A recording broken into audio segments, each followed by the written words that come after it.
to pass the first ever federal ban on price gauging on food. We've seen this kind of thing tried in lots of other countries before: Venezuela, Argentina, the Soviet Union, etc. It leads to shortages, it leads to black markets. Essentially what we're talking about is gargantuan big government that controls everything. What we're talking about is a war on capitalism. It's not going to be markets, it's not going to be supply and demand that's determining how much your grocery store charges you for milk or for eggs. It's going to be some bureaucrat in DC, which seems like totally unworkable. It's always about control. They want to control. They want to be able to pick winners and losers and also be able to punish those losers. What's up, guys? Welcome back to the channel. Welcome to another video. As you can see in the title, in the thumbnail, we're going to be talking about Kamala Harris's new plan for the economy, which is nothing but more government spending, more government controlled by bureaucrats that were never elected, and taking the power away from the Americans and giving it straight to the hands of the government. This is what we're dealing with. Once again, this is a battle between good versus evil, communist versus free capitalist society, and Kamala Harris's new plan is nothing but destruction. But the funny part about it is that they were the ones that created the destruction and the chaos, and then also they are the ones telling you that they're the ones that's going to be able to fix it. And the ironic part about it is that the reason that we're in these times in the economy is because of a tie-breaking vote that Kamala Harris was the vote, the deciding vote on. So absolute nonsense, absolute crazy, absolute cringe. But this is what you get when you have inexperienced politicians that don't know how the economy works. So let's get into it. We're just going to watch this news segment from Fox News, and we'll talk about it at the end of the video. Call her Kamala the Comrade. Vice President Harris rolling out an economic plan that would make Stalin smile by pushing price controls and masking it as a corporate price gouging ban. Exactly, and that's exactly what they're doing. She thinks that, well, she knows that her voter base is pretty dumb, and that they're going to believe that the price increases that's happening right now is corporate greed instead of government overspending, instead of government money printing. That's why she's doing this. She's trying to stray the blame away from her and Biden, and blame it on the corporations, when it was her and Biden's policies that got us into this place. This is just them running away from accountability. It's crazy. It's gaslighting at best. But we've seen this movie before, and it always ends in disaster. Just ask the Soviet Union. Price controls led to the massive shortages of food and essentials. Here's the vice president. Our country has come a long way since President Biden and I took office. Many Americans don't yet feel that progress in their daily lives. Costs are still too high.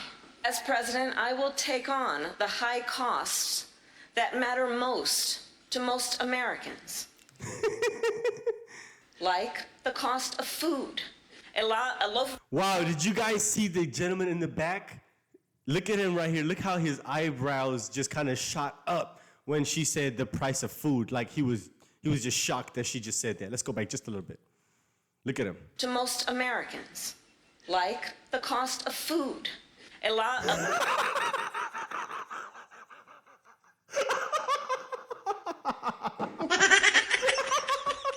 And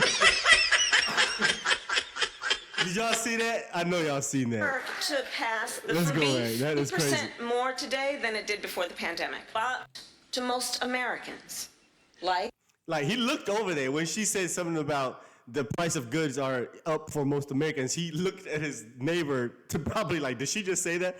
And then costs that matter most to most Americans, like the cost of food. You see his eyebrows. A loaf of bread costs 50% more today than it did before the pandemic. Ground beef is up almost 50%. I will work to pass the first ever federal ban on price gauging on food. And if that didn't satisfy her communist cravings, Kamala is also proposing giving first-time home buyers up to 25 grand, aka your hard-earned money, so that they can buy a house. While we work on the housing shortage, my administration will provide first-time home buyers with $25,000 to help with the down payment on a new home. We can do this. Hell no. We can do this. No. Absolutely not. All to help more Americans experience the pride of home ownership and the financial security that it represents and brings. So that's my plan. But you know you've crossed the line when the liberal Washington Post calls you a commie. Check out this headline they wrote. It says, quote, when your opponent calls you communist, maybe don't propose price controls. Wow. And even CNN's calling it a gimmick.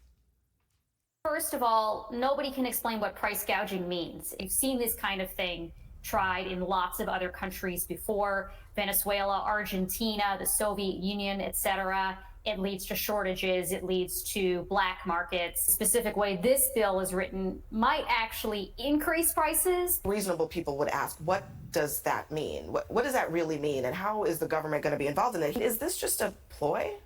Because it sounds kind of like it. Wow. All right, Joey, I'll start with you. Price gouging, it's some say, and I do, that it's a socialist attempt to put a cap or reduce prices, when in the end, it really is about supply and demand, and it's never worked in history. Yeah, it's funny. It's funny how they love to use before the pandemic so that they can encompass the Trump years into where prices, interest rates, things have gone. But Trump can't say that. Trump can't say that, hey, in a regular world, I did really well for 2.5 years and the pandemic screwed up some things. He can't say that, but they can, because it puts some distance between them and their bad policies or the results of them. What's really funny to me is that the root cause czar, is that appropriate? Because she's not the border czar, but she may be the root cause czar. As the root cause czar, she's trying to fix the price of housing and the affordability of housing and the affordability of groceries on the back end, on the purchasing end, rather than what's causing these things to be expensive to begin with. You think Kamala Harris, of all people, who should have a doctorate in what root causes are, she's traveled everywhere but the border to find out what the root causes are of immigration. You think she would want to fix the root cause of the price of groceries? And let me tell you what it is. It's energy. I live in a place, I have more cows than people as neighbors. Everything around me is either growing food or growing animals to become food. Diesel costs so much they can't do it. I can't give the hay off my farm away because it costs too much money to come cut it, bale it, and take it wherever they want it to go. The price of food is up because the price of creating food is up, and that starts with energy. So if you want a root cause, look at energy. You know, the interesting thing is, Martha, when she talks about $25,000, you know, isn't that great? Wouldn't that be great? I mean, forget about the fact that those homes are going to cost $25,000 more. But she is. So she's absolutely right. She's 100% correct, because what's going to happen is that, once again, whenever you give people money to go out into the marketplace, you're going to flood the marketplace with more demand, right? The supply is not going to be there to meet that. So not only does the price go up on things, the supply is also going to go down at the same time. And then also, once again, if you have more people flooding the market that wouldn't normally be in the market because you're giving them funds to go buy, that means it's going to be more people that are not qualified that's going to be trying to make these purchases. So it's going to be the same thing that happened in 2008. They gave out subprime lending on properties to people that could not afford a mortgage. What happened?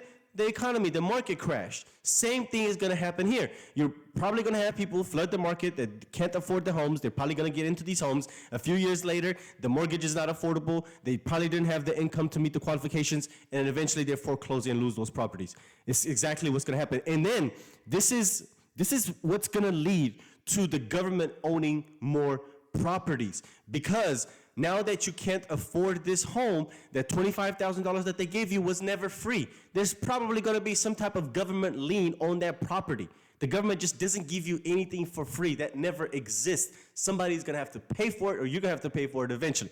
So that lien is probably going to be there until you pay that $25,000 off, or until you pay the home off, or they're going to roll that $25,000 into the mortgage that eventually. So what does the government do? They give it to people that can't afford it. Eventually they foreclose and lose those properties, and then the government end up owning those properties, and eventually leading to a situation where what they want, they got, which is own nothing and be happy. Watch. That created the inflation, and she wants you to believe that she's the one who's going to solve it. Yeah, so after the pandemic, there were $2.5 trillion jammed into the U.S. economy. And there was money flooding everywhere. And we all don't forget about the billions that were wasted, the billions that were sent to companies in some cases that didn't exist. So we don't hear anything about, how to work down the excesses of all that money that flooded into the economy, because that's where you got 20% increases in everything from milk to bread to cars to energy. So that's why we have this huge inflationary force in the country. It is not because there are big corporations who can't unfairly, she doesn't want them to unfairly exploit consumers and run up excessive corporate profits. These food companies have like a 1.9% profit margin. They know there's a lot of pressure on a food company not to raise prices, right? Because they don't want to get cut out by the competitor, and they don't want to price themselves out of what people can buy at the grocery store. The only time they raise prices is when their suppliers start creeping up their prices, and eventually they have to raise their prices. But these are not highly profitable companies that she's talking about. And I love the fact that they want the FTC to penalize corporations who violate the rules. We just had this big Supreme Court case, which you know better than any of us, the Chevron case, which basically said, don't allow these agencies to become basically Big Brother, like a socialist government. So now the FTC is going to show up at your business and go, let me see your books. Like, why did you make so much money last year? I'm from the government, and I'm here to tell you whether or not you're price gouging. I mean, that is going to cause American businesses to shrink up, not want to be in business, not want to open a new business, not want to add a new location, not want to expand. And that's what we heard about today. Some of this, this so-called price gouging, I mean, the crazy part of it is that it's about supply and demand, Jessica, and Republican and Democrat economists agree that, price gouging is something that generally doesn't end up very well. Yeah. But Kamala talks about her being the attorney general, and I prosecuted these cases. Why? And the reason she's alleging it, she wants a federal ban, is because it's price gouging is all prosecuted by the states. Why didn't she call the individual attorneys general together and say, she's been there 3.5 years. Let's get together and deal with this price gouging. All of you, for each of your states, the White House will help you price gouge and find out who should be prosecuted. But no, she waits until now. Well, I actually think that's a great idea. And I hope that Kamala is watching. We have read that she likes the show, and I hope that she takes that advice. I think part of the reason that this is coming right now is actually twofold. So one, this is the Kamala Harris top of the ticket. This is something that's a priority for her. She had a markedly different tone in discussing these issues than President Biden did. I never heard President Biden acknowledge that bread is up 50%, for instance. She's obviously fashioning herself differently in that way. The second part of this is, it was just in March that the FTC report, it was called Feeding America in Time of Crisis, came out. And they actually identified the fact that companies like Walmart, like Kroger, like Tyson were reaping profits so far above the supply chain problems that they had to call it out, and that's what led to this policy coming into being. So that's what she's going from. And I would also say that you could look at this as antitrust enforcement rather than price controls. And she hasn't been specific about that difference. And if it is antitrust enforcement, that's something that's very in line with who Kamala Harris is and who she has been throughout her career. Net, I think that this was an incredibly good day for Kamala. She was able to introduce herself to the American public in a way that she hadn't before. Wow. And you take the contrast of yesterday. So you had President Trump, someone who grew up a millionaire, became a billionaire, standing in front of his golf club, ranting and raving about everything, lying about everything from, GDP rates to poverty rates to energy production, et cetera. And then you have Kamala Harris, someone who's talking about her middle-class upbringing, the fact that her family rented throughout their lives, so she knows what it means for people out there who can't get on the property ladder, someone who worked at McDonald's through college. You couldn't have the starker juxtaposition between these two candidates. And then on top of it, she's saying to people, I I feel your pain. I know how much things cost. You know what I want to do? I want to build 3 million new housing units. You know what I want to do? I want to cap prescription drug prices for everyone, not just Medicare recipients. I mean, yesterday, we didn't get to talk about it because of the Trump press conference, but because Medicare is negotiating drug prices, seniors will get to keep $6 billion of their dollars. That's $1.5 billion in out-of-pocket costs that will be saved because of the policies from the Biden-Harris administration. And that's what today is about regular people getting to keep more of their money. Greg, antitrust enforcement that Jessica talks about is really not the issue. If we're talking about many different supermarkets, many different meat markets, competition is the essence of, capitalism. We're not dealing with a monopoly. Well, first, I want to point out something Jessica said, that Trump began as a millionaire and now he's a billionaire. I think that makes him an expert in this. I would rather listen to somebody who began as a millionaire and is now a billionaire than somebody who doesn't have a damn clue about economics. I've never heard a candidate today more unsure of themselves on a topic than Kamala Harris. I think she's been burdened by the weight of expectations put on her by the media. We must unburden her by what has been. Never seen a better campaign ad for Trump. She's campaigning better for Trump than Trump is. First, let's talk about the down payment issue on the House. A lot of this stuff is infuriating because they're treating the American public like idiots. She makes a proposal that is only half an equation. The first half is, here's a nice thing for you. The second half is missing, who pays for it? You saw this with student loan theft, described as forgiveness. Who paid for it? You paid for it. You see with immigration policy, who's footing the billions and all that free stuff? You're paying for it. Nothing is free. Nothing is free. And the sooner or later you figure that out, the better off you're going to be. And that's directed at Democrats who don't understand that these policies are going to sink this country. You know, if you cap prices, you increase scarcity by diminishing competition. People can call her a communist, but you gotta explain this because the media won't ask the follow-up questions. How do you plan on doing this? Please give me an example. Give me an example where industries got together in a room and decided to drastically increase prices. That doesn't exist. The only example they'll have is, a bodega raised prices on umbrellas when it rained. That's all they got. There is no payoff for industries to artificially inflate their prices because the people who drive the prices are the consumers. Facts. That is, if you want to understand supply and demand, it's the consumers who drive the prices. There is absolutely no debate on this. There is not a single economist who would agree that this is the right thing to do. We can go and talk about Eastern Bloc countries. You can look at the cheap, terrible cars that they made and the appliances they made, but you already know that story. So how do you keep a debate alive if we know this is a fraudulent idea? You don't talk to economists. You listen to politicians or talking heads like me who have to do the research because I'm sick and tired of hearing people pretend like they know what they're talking about on TV, but they don't.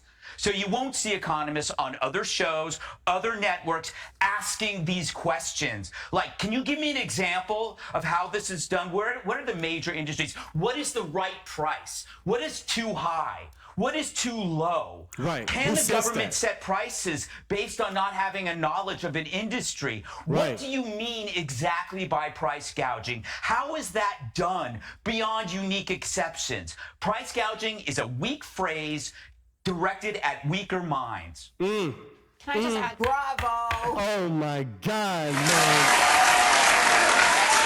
Yeah, that boy was cooking. He was cooking. Ahead, Kamala has no time to answer pesky questions about her radical record because she's too busy grilling Tim Walz about his white guy tacos. Click here to subscribe to the Fox News YouTube page.